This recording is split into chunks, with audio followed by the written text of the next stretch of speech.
kasama ating pagpuli, itong ating samahan na walang katulad na dapat natin ipagmalaki sa ngayon.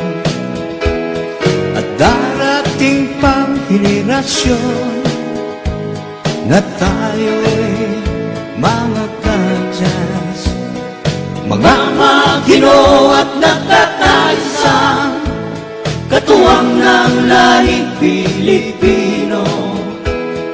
Magigiting at maalam na tagapagtanggol ng bansa at lipunan. Yan ang mga kadyas, taas doon tayo mga kasama, na tayong kadyas ay may pagkakaisa. Walang iwanan hanggang sa huling patak ng dugo.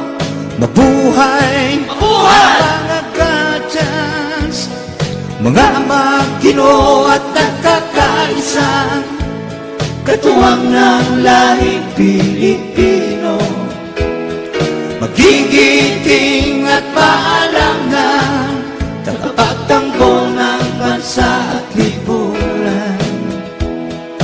Yan ang mga